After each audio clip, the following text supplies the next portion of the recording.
No cometan el error de hablar en un lenguaje que el pobre pueblo no entienda.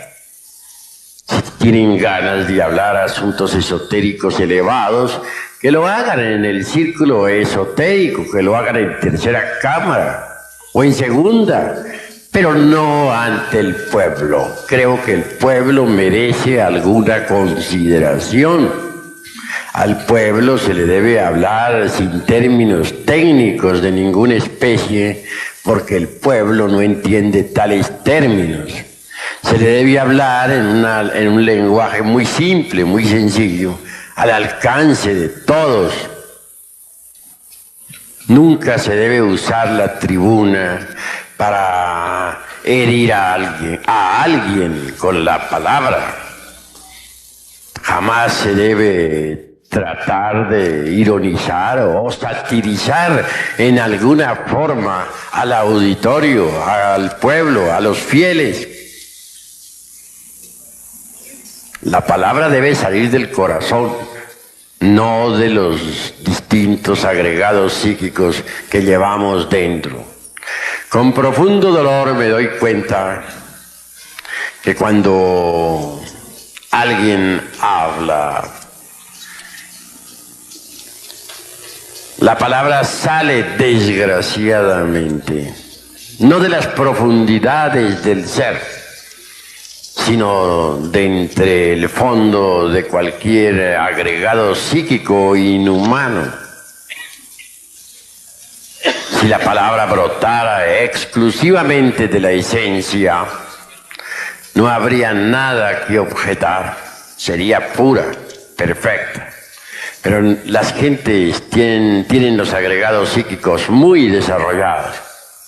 Así es que muchos sacerdotes gnósticos o directores de santuarios en general, cuando se dirigen a la Grey, lo hacen casi siempre con el propósito secreto de lanzar alguna ironía contra alguien,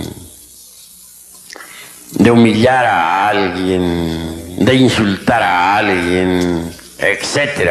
Es decir, no nace la palabra de la esencia pura, no brota del ser, surge de entre cada botella, deviene de entre el fondo de algún yo, y por ello no es espontánea, no es pura, no produce un efecto creador. Por lo común, la palabra que los sacerdotes gnósticos pronuncian tiene origen entre las entrañas de tal o cual agregado psíquico, ya sea este de envidia, ya sea de ira, ya sea de amor propio, ya sea de orgullo, de egoísmo, de autosuficiencia, de autoimportancia, de engreimiento, de ambición, etc. Mas nunca con dolor veo que surja la palabra espontánea, brotada de entre las entrañas del ser, y esto es lamentable. Cuando la palabra surge de entre las profundidades del ser, está llena de plenitud y de belleza interior. Mas cuando la palabra surge de entre las entrañas de tal o cual agregado psíquico, está condicionada por el mismo, no tiene elasticidad, no tiene ductibilidad, no goza de plenitud, no es íntegra y produce en el ambiente discordias, problemas de toda especie. Los devotos concurren al rito, concurren al lumicial para recibir un bálsamo de consuelo en su adolorido corazón. Mas si se le da a los devotos en vez de miel, hiel, ¿qué alivio podrían tener? ¿Cómo haríamos para que progresara el movimiento gnóstico cristiano universal? Si proseguimos con esa conducta, esa tendencia que tienen unos y otros hermanos a reaccionar, me parece horripilante, absurda. No son dueños de sus propios procesos psicológicos. Si se les puya, reaccionan. Siempre reaccionan ante todo. No olviden ustedes que en el mundo vivimos y que hay 3 clases de alimento para uno. El primer alimento, ya lo conocen ustedes, la comida. Es el menos importante, parece increíble, pero así es. Prueba de que es el menos importante es que uno puede vivir sin comer muchas veces hasta un mes. Mahatma Gandhi duraba hasta 3 meses sin comer.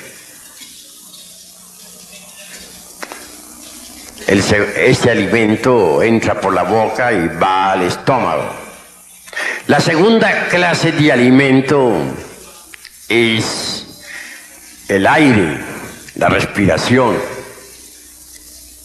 Se relaciona con las fosas nasales y los pulmones.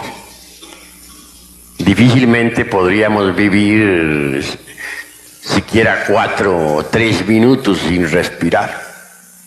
La gente dura normalmente 1 minuto sin respirar y luego viene un síncope. Gracias a un entrenamiento, por ejemplo, podría uno llegar hasta 2 y 3 minutos, o a 4, que ya sería el máximo de los máximos. Pero son pocos, ¿no? O raros los que llegan a poder vivir 4 minutos sin respirar. Esto nos está indicando que el segundo alimento es todavía más importante que el primer alimento. Por último viene el tercer alimento, que es aún más importante. Quiero referirme en forma enfática a las impresiones. Si la comida no lograra impresionar el organismo humano, pues jamás nos alimentaríamos, no funcionaría el óvulo intestinal, el estómago en general, moriríamos. Si el aire no lograra impresionar los pulmones y la sangre, pues de nada serviría el aire. Así, mis queridos hermanos, este tercer alimento es más importante porque nadie podría existir, ni siquiera un solo segundo, sin el alimento de las impresiones. Ahora bien, todo alimento necesita pasar por una transformación. El alimento relacionado con el estómago, o sea, la alimentación, necesita pasar por una transformación. Esta transformación es factible gracias al sistema digestivo. El alimento relacionado con la respiración tiene como vehículo de transformación a los pulmones. Pero para el tercer tipo de alimento no hay un órgano especial. No hay estómago ni hay pulmones que valgan. Hay que crear ese tercer órgano. Todo lo que nos llega a la mente viene en forma de impresiones. Ustedes me están escuchando aquí, ven un hombre que les está hablando a través de un micrófono, y esto todo es un conjunto de impresiones que llega a la mente. Todas las aventuras de la vida, todas las emociones y pasiones, todo lo que nos rodea llega a nosotros en forma de impresiones. El aire se transforma mediante los pulmones. La comida se transforma mediante el estómago. Y aire y comida se convierten en principios vitales para el organismo.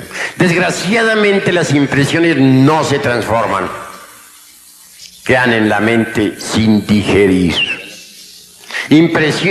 Las impresiones sin digerir se convierten en nuevos agregados psíquicos, es decir, en nuevos yoes.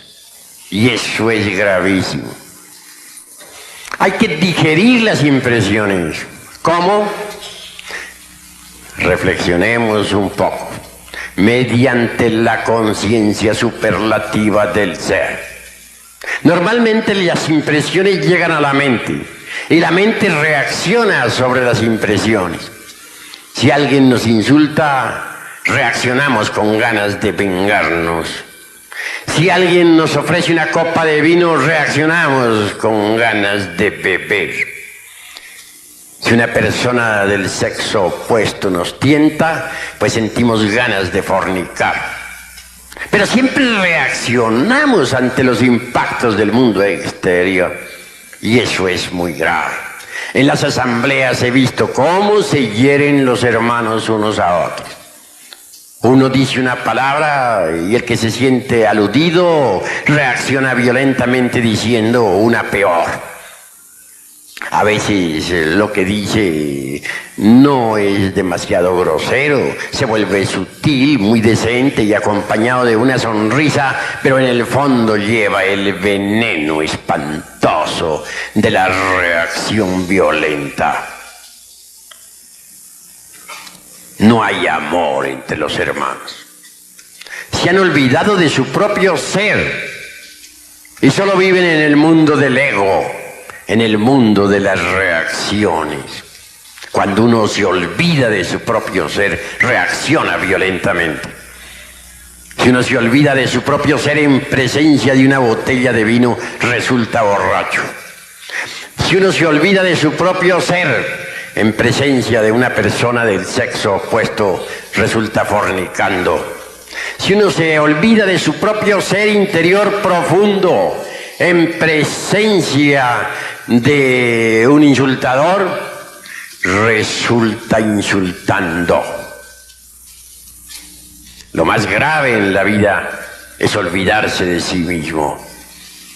Así que es necesario transformar las impresiones, y eso solamente es posible interponiendo entre las diversas vibraciones del mundo exterior y la mente, la propia conciencia. Cuando uno interpone entre las impresiones y la mente eso que se llama conciencia, es obvio que las impresiones se transforman en fuerzas y poderes de orden superior. Normalmente las impresiones están constituidas por un hidrógeno muy pesado, el hidrógeno 48.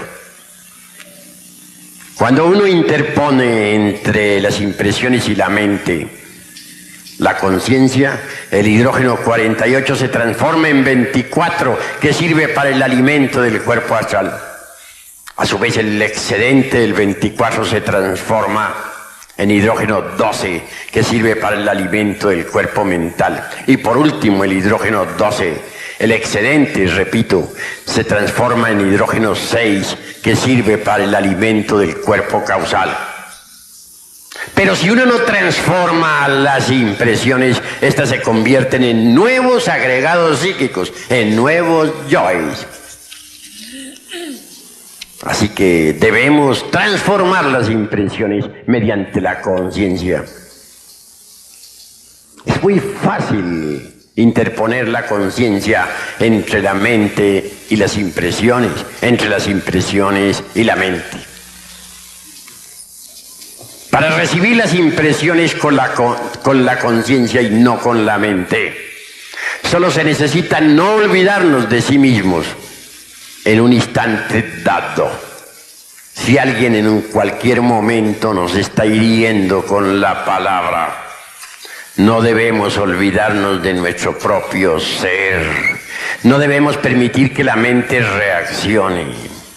No debemos permitir que intervenga el mí mismo, el amor propio, el orgullo, el engreimiento, etc. En esos instantes solo el ser debe estar en nosotros. Debemos estar concentrados en el ser para que sea el ser, la conciencia superlativa del ser, la que reciba las impresiones y las digiera correctamente. Así se evitan esas horripilantes reacciones que todos unos y otros tienen ante los impactos procedentes del mundo exterior. Así se transforman completamente las impresiones y transformadas esas impresiones en fuerzas superiores nos desarrollan maravillosamente. Amigos, repito, que los sacerdotes no vuelvan a cometer el error de reaccionar violentamente contra el prójimo. Que los directores, que los misioneros cancelen de una vez esa horripilante tendencia que tienen a reaccionar. Si alguien dice algo, que lo diga, pero ¿por qué tiene que reaccionar su vecino? Cada cual es libre de decir lo que quiera. En cuanto a mí atañe, afirmo lo que tengo que afirmar. Y si alguien me refuta, si dice lo contrario en una plática dada sobre algún problema que tenemos, me limito a guardar silencio. Ya dije y eso es todo. ¿Por qué de querer en cuestiones privadas imponer mi concepto a la fuerza? Eso es absurdo. Eso de querer nuestra opinión o imponer nuestra opinión a la brava no es sino el resultado de las reacciones. Es la reacción misma del ego, de la mente. Y resulta abominable ese proceder que ha formado terribles problemas en todo el movimiento gnóstico internacional. Por aquí, por allá y acullá se utiliza el púlpito para insultar, para herir, para agredir con la mente, con la palabra a otros. Y todo eso está produciendo confusión en el movimiento gnóstico internacional. Hasta aquí mis palabras.